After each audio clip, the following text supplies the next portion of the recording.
I call us a species with amnesia because I think we've lost our memory. I think we're looking at hints and clues that something is missing in our story.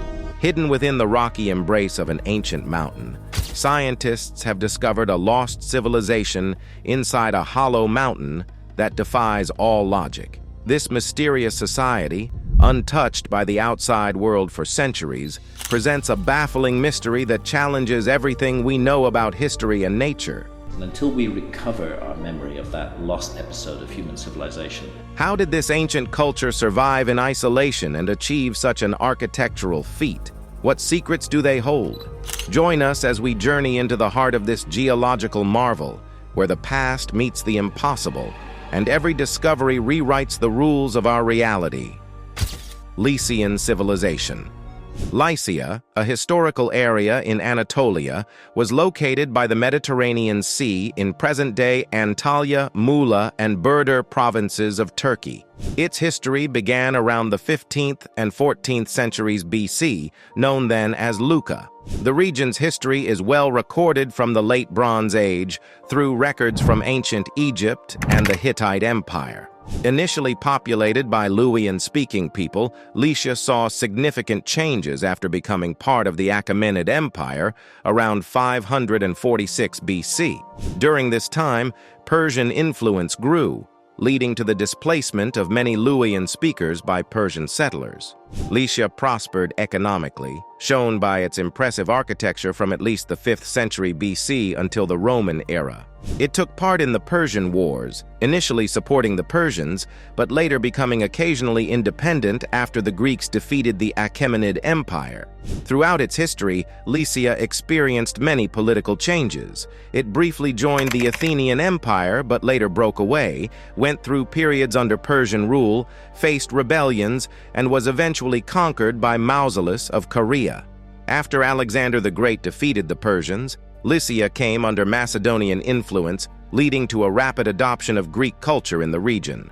This cultural change resulted in the decline and disappearance of the Lycian language from official writings and currency. After defeating Antiochus III the Great in 188 BC, the Roman Republic gave control of Lycia to Rhodes for 20 years, taking it back in 168 BC.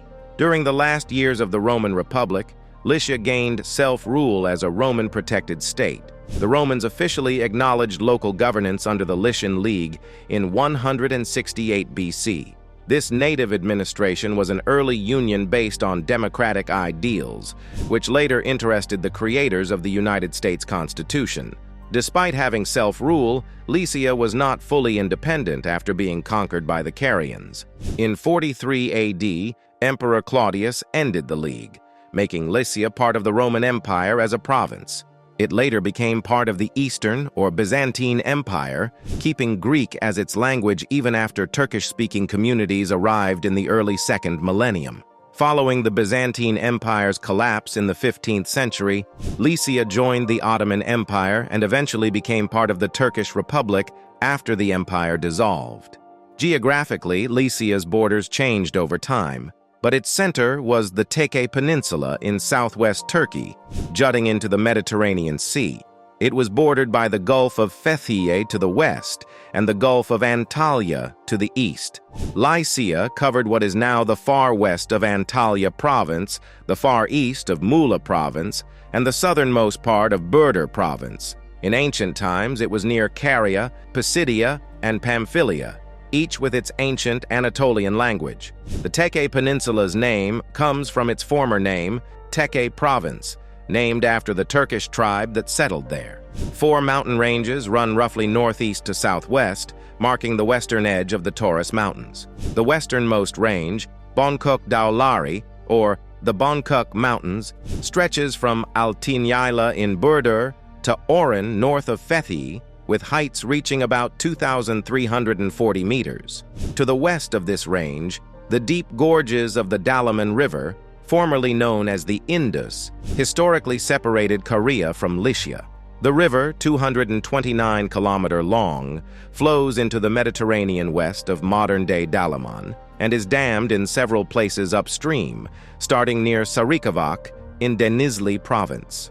East of the Bangkok Mountains lies Akdalari, the White Mountains, about 150 kilometers long, with Uyluk Tepe or Uyluk Peak rising to 3,024 meters. This massif possibly corresponds to ancient Mount Kragus. Along its western side flows the Essen River, once known as the Xanthos or Lycian Arnya, starting in the Bangkok Mountains, flowing southward and crossing the long beach at Patara. The Xanthos Valley, once called Tremis in dynastic Lycia, was inhabited by the Termalae or Tremoli people, known as Kragos in Greek Lycian coin inscriptions. To the east of this region lies the Bay Mountains, known as Beydalari, rising to their highest peak, Kizlarsavrisi, standing tall at 3,086 meters. This mountain range likely corresponds to the ancient Massacitus. Nestled between Beydalari and Akdalari is an elevated plateau named El Mali, where the ancient city of Milyas once thrived. El Mali, meaning Apple Town, sits at an altitude of 1,100 meters, overlooking fertile orchards that characterize the area. The Akchai River, also known as the White River or ancient Ayadesa, once nourished the plains, forming lakes like Karagol and Avlangol beneath El Mali. Today, these lakes are dry, as water has been redirected for irrigation. Originally, the Ayadesa flowed through a gorge to the east, but now its waters are channeled through pipelines to serve agricultural needs in Arakanda and Arif. Further east, along the Teke Peninsula's coastline, stretch the Tatali Mountains, locally known as Tatali Daulari. The highest peak here, Tatali Da at 2,366 meters, was referred to as Mount Olympus by ancient Greeks, reminiscent of its legendary counterpart in Greece. This rugged terrain forms what was once known as Eastern Lycia, now preserved within Olympos Beydalari Parki. Between Beydalari and Tatali Daulari flows the Alakir River, anciently named Limyra, winding southwards from a broad valley near downtown Kumluka, finally emptying into the Mediterranean Sea. The river's course has been altered by the construction of the Alakir Dam, creating a reservoir upstream and altering the landscape downstream, where braided streams now weave through cultivated fields. Ancient Lycia boasted at least 381 settlements, predominantly located along the coastline in sheltered harbors, or perched on hillsides amidst mountain ranges. These locations were chosen not only for strategic defense, but also for their access to maritime trade routes, which Lycian fleets once navigated during turbulent periods. Prominent cities of ancient Lycia included Xanthos, Patara, Myra, Pinera, Telos, Olympos, and Phaselis, each wielding significant influence within the Lycian League. Despite the eroding grandeur noted in later historical records, relics of Lycian culture endure, notably the distinctive rock-cut tombs and artifacts now housed in collections like the British Museum. The Lycian Way, Turkey's first long-distance hiking trail, traces much of this coastal region, initiated to bolster sustainable tourism in remote mountain villages facing depopulation. This path, inaugurated through private efforts, extends the tourism season into spring and autumn, showcasing the rugged beauty of the Lycian coast, dubbed the Turkish Riviera or Turquoise Coast. The inhabitants of Lycia, the Lycians, spoke a unique language called Lycian, belonging to the Luwian branch of Anatolian languages within the broader Indo-European family. Although Lycian script dates from around 500 BC to 300 BC, its linguistic roots trace back to the 2nd millennium BC, when the region was known as Luca, possibly under Hittite control. Over the centuries, Lycia transitioned from Persian rule to Hellenistic influence, then Roman governance, maintaining a distinct cultural identity despite linguistic shifts towards Greek.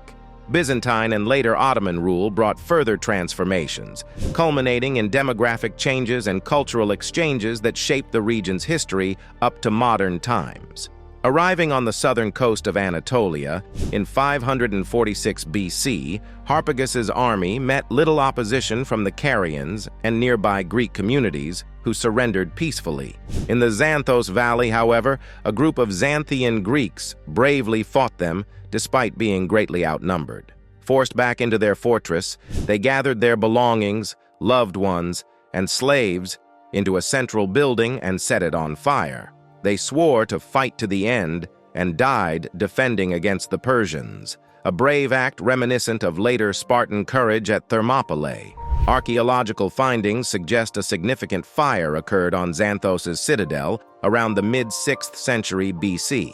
However, historians like Antony Keene warn that confirming this fire as described by Herodotus is uncertain. It might have been a different event. According to Herodotus, the Caunians followed a similar path shortly after.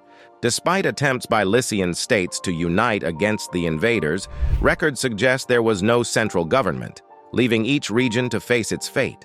Herodotus also mentions that about 80 Xanthian families were away during the conflict, possibly tending to their livestock in the mountains.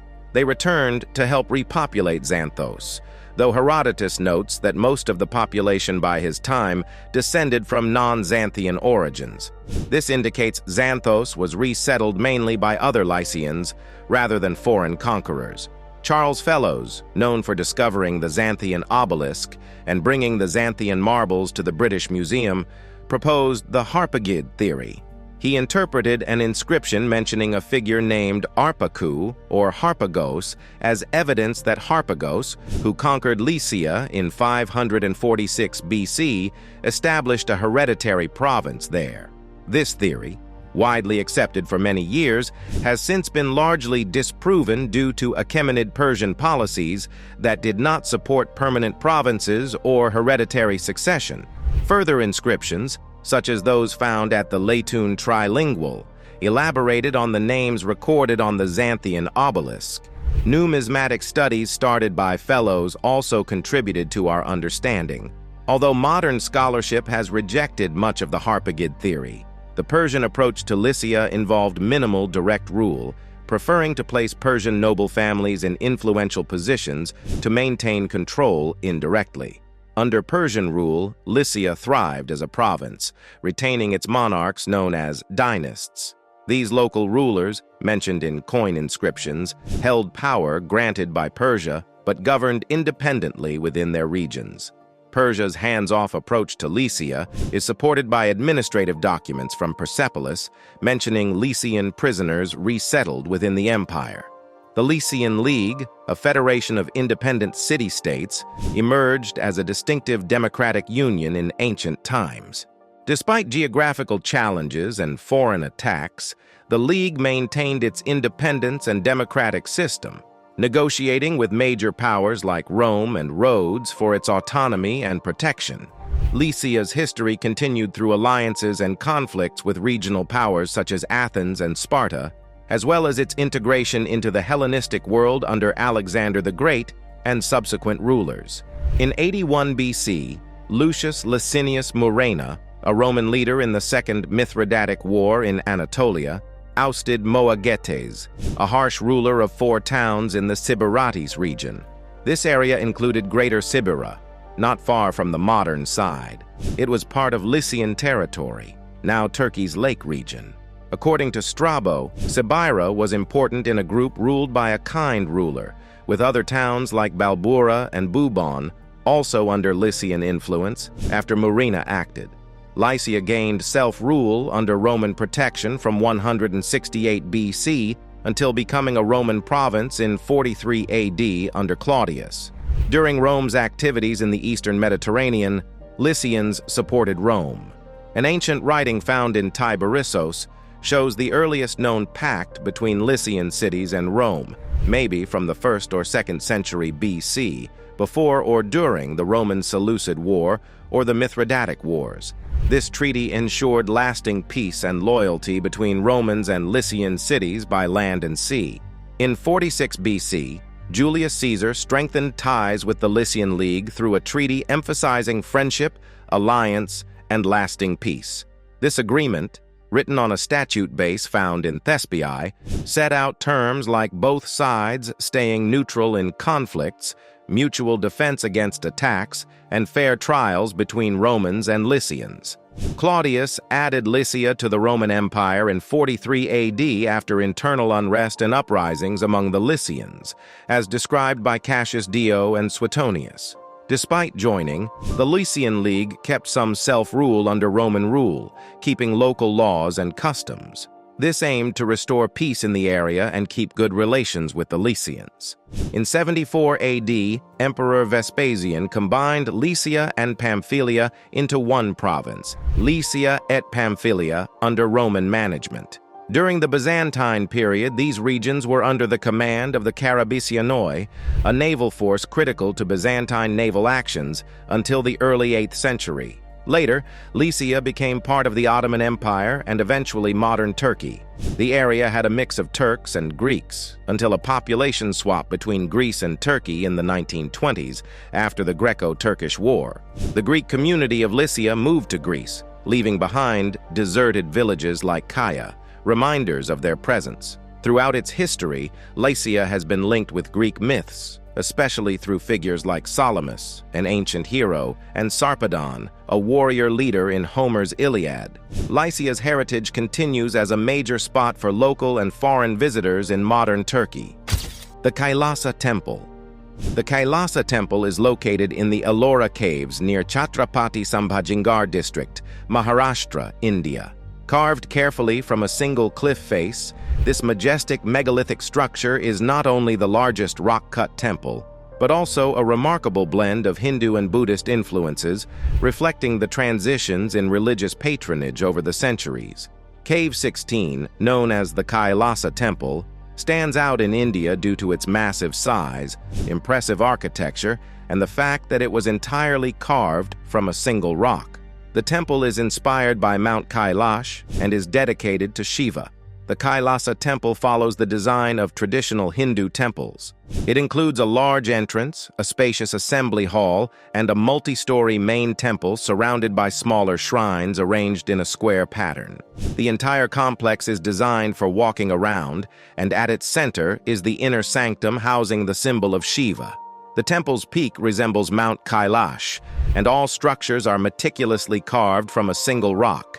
Various shrines inside the temple are dedicated to Hindu gods, like Ganga, Yamuna, and Saraswati, the 10 incarnations of Vishnu, and ancient gods like Indra, Agni, Vayu, Surya, and Usha.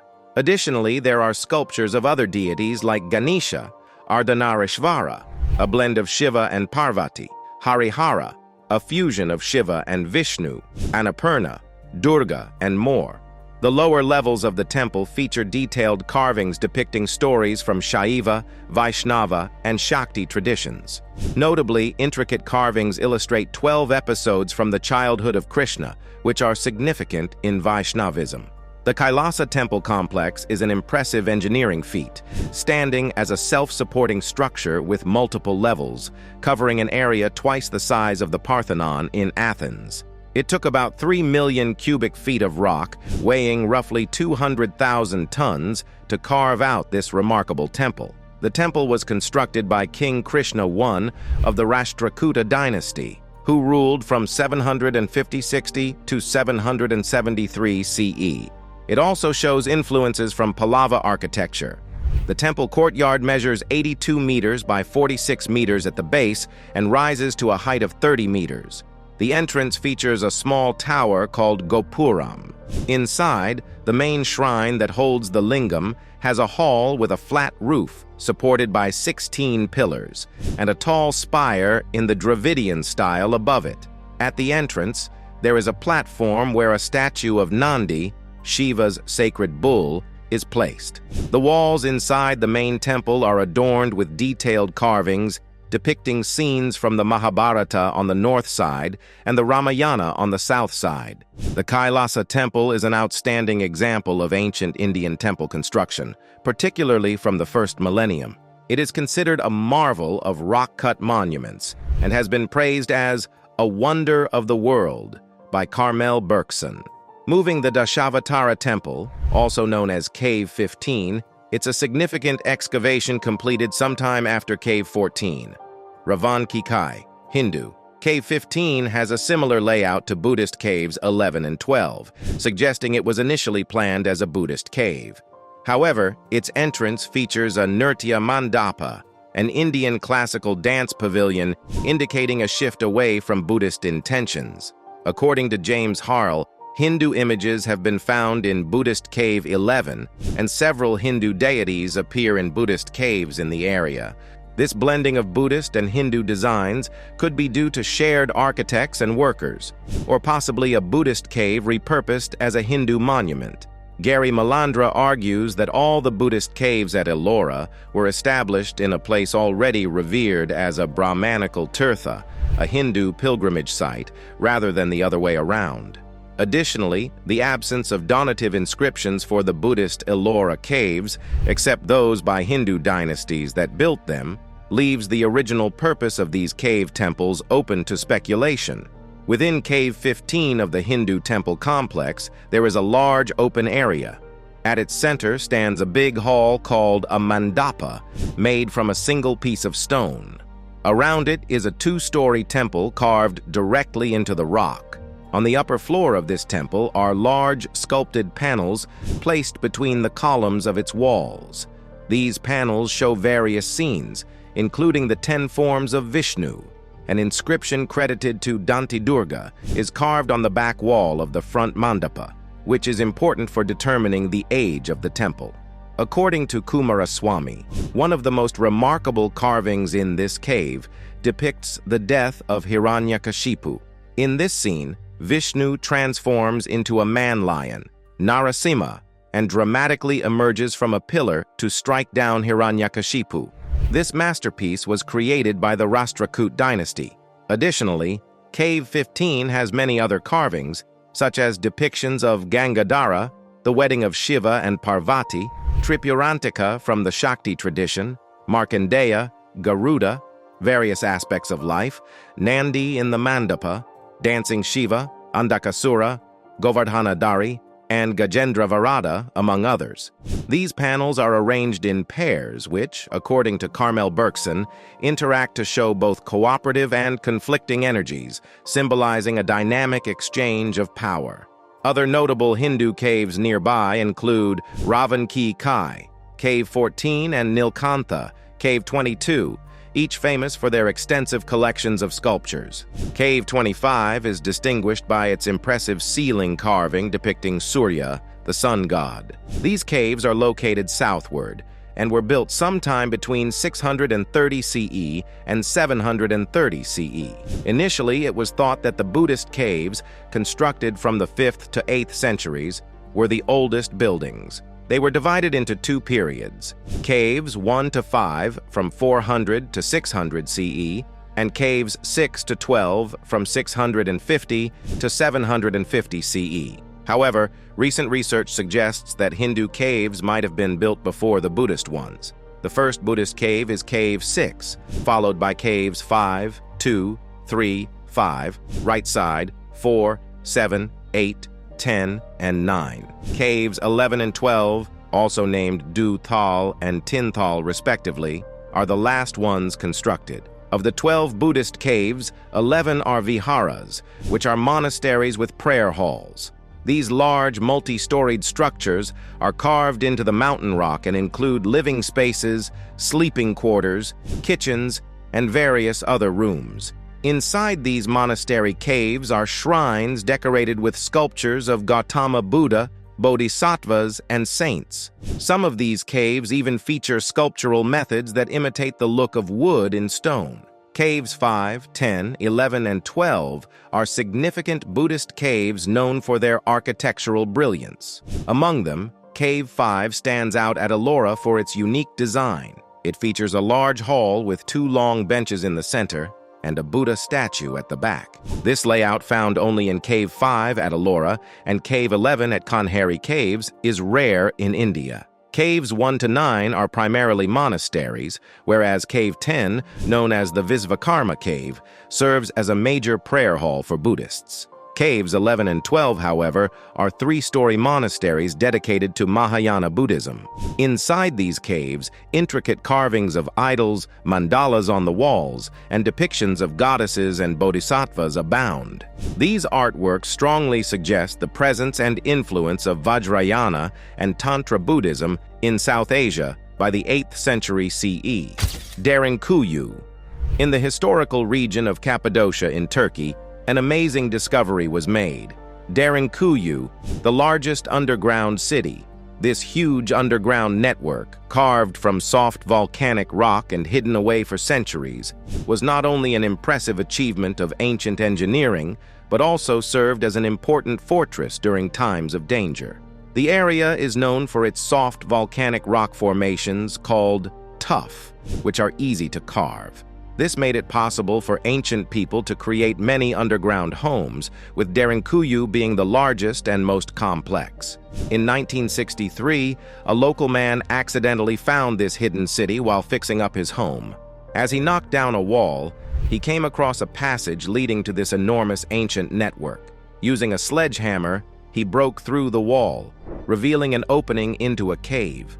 What he found was a complex system of tunnels and rooms extending more than 85 meters below the Earth's surface, hidden beneath what seemed like an ordinary Turkish rural settlement. Realizing the importance of his find, he called the authorities. This amazing discovery revealed a hidden world beneath the ground, showing the cleverness and resourcefulness of ancient civilizations. The story of Derinkuyu starts in ancient times, and no one is quite sure how it began. However, it's commonly believed that the Phrygians, an old Indo-European group, started building it around the 7th to 8th centuries BCE. Over the years, many different people added to it, especially during the Byzantine era. From the 7th to the 11th centuries, during the Arab-Byzantine Wars, this underground city became a strong refuge against Muslim-Arab attacks. It could protect up to 20,000 people, along with their animals and supplies, for long periods. Derinkuyu's design is like a huge ancient submarine buried in rock, built to be airtight and self-sufficient, much like a submarine that keeps people safe from external dangers with its life support systems. It had air shafts for ventilation and water wells, allowing people to live independently from the outside world. This meant they were safe from the threats of war and invasion. The engineering of Derinkuyu is both clever and vast. The entire city was carved out of volcanic rock by hand, with corridors designed to make the most of the space and functionality. It had everything needed for living underground for a long time, including stables, churches, schools, and many storage rooms. The discovery of a chapel suggests that Christians might have been hiding there. These spaces served multiple purposes, not only fulfilling their primary functions, but also acting as meeting halls, showcasing a well-organized community that could thrive beneath the surface. The city's layout and architectural choices demonstrate a deep understanding of both defense and urban planning, making Derin an impressive example of ancient engineering and survival strategies. After initially exploring Derinkuyu's amazing architecture, it's intriguing to delve deeper into the structural details that make it a wonder of ancient engineering. The magnificence of Derinkuyu isn't just about its large size. The advanced design, carved from the region's soft volcanic rock, shows its complexity. The city stretches about 85 meters underground and can house up to 20,000 people, along with their animals and essential supplies. The city is spread over 18 levels, with only 8 accessible to the public. These levels are linked by miles of tunnels, each carefully designed for both practicality and defense. The effort required to dig out and shape this enormous underground complex is akin to the monumental work seen in the Great Pyramids of Egypt, highlighting the remarkable abilities of ancient civilizations with limited technology. Reflecting on this, you will realize how difficult it must have been to construct the Great Pyramid, with its massive blocks and the large workforce supposedly involved.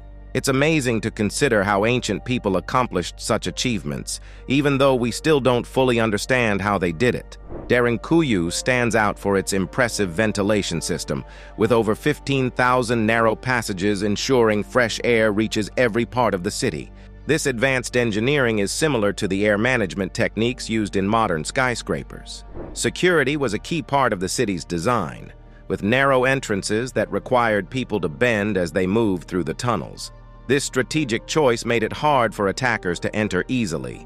Large stone doors could be rolled across passages, like contemporary bunker doors, further securing the city. Inside Derinkuyu, the layout shows a well-organized society.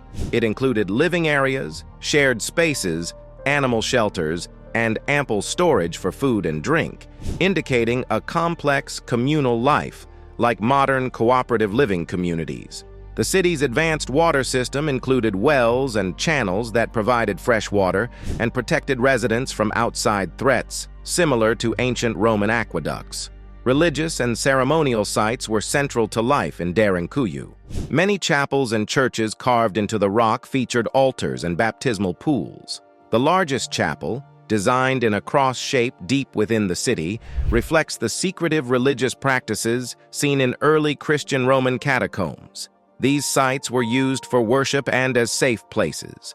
Derinkuyu wasn't just a refuge, but an ancient innovation, showcasing human creativity and strength through its architectural wonders. This underground city continues to reveal the intricacies of ancient life and the advanced urban planning and design of early civilizations in Cappadocia. Now it's time for today's subscriber pick.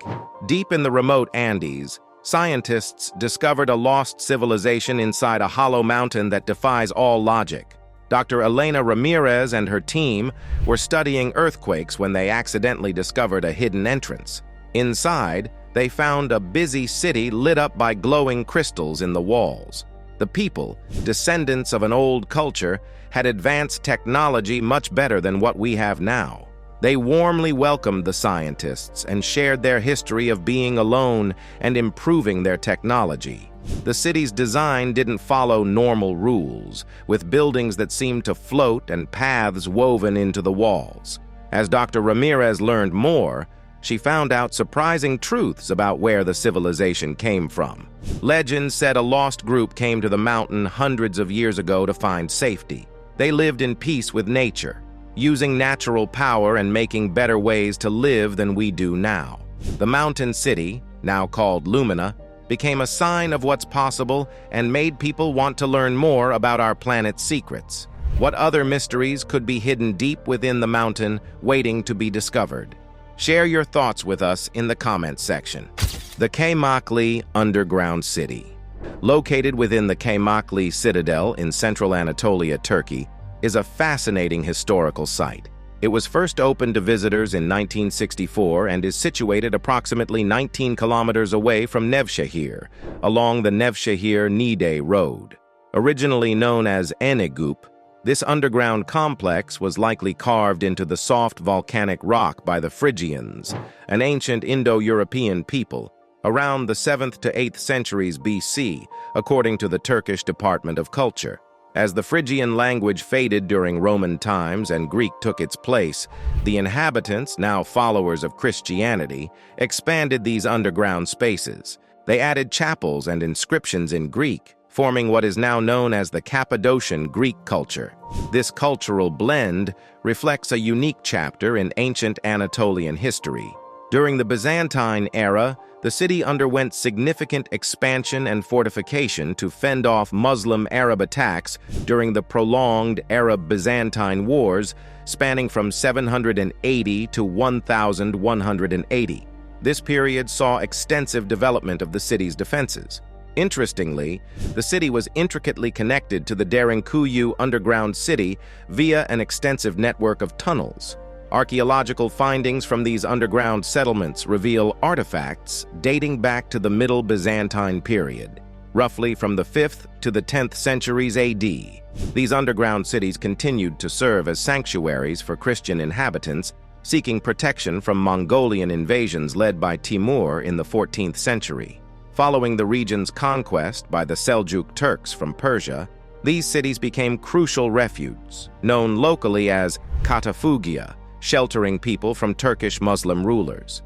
Remarkably, even into the 20th century, descendants of the city's inhabitants, referred to as Rum by their Ottoman Turkish overlords, utilized these underground cities to evade periodic waves of Ottoman persecution. Richard McGillivray Dawkins, a Cambridge linguist who extensively studied the Cappadocian Greeks from 1909 to 1911, documented in 1909. In 1923, when Greek and Turkish populations exchanged territories, Christian residents were forced out of the region, leaving behind the tunnels that had been their homes. These tunnels, now part of an underground city in Kaymakli, are still in use today as storage spaces, stables, and cellars. The village houses are built around nearly 100 interconnected tunnels, each with its unique layout and purpose. Unlike the Derinkuyu underground city nearby, Kaymakli's tunnels are smaller, narrower, and more steeply inclined. Ventilation shafts play a crucial role in the design of each room and open space, ensuring adequate airflow underground. Exploring the underground city reveals a fascinating structure. The first floor features a small stable, hinting at the possibility of other undiscovered sections. Adjacent to the stable is a passage leading to a church, while rooms possibly used as living spaces are situated nearby. On the second floor lies a church with a central nave and two apses. A baptismal font stands before the apses, surrounded by seating platforms along the walls. Graves found nearby suggest that this area was reserved for religious purposes. Living spaces are also present on this level. The third floor is the heart of the underground complex, housing storage areas, wine and oil presses, and kitchens. A notable feature here is a large block of andesite with relief textures, recently discovered to have been used for copper cold forming. This stone was sourced locally and likely used in metallurgical processes, suggesting a sophisticated level of technology for its time. The fourth floor, with its abundance of storage rooms and spaces for earthenware jars, reflects a period of economic stability. Kaymakli stands out as one of the largest underground settlements in Cappadocia, indicating a significant population that once lived and worked here below the surface.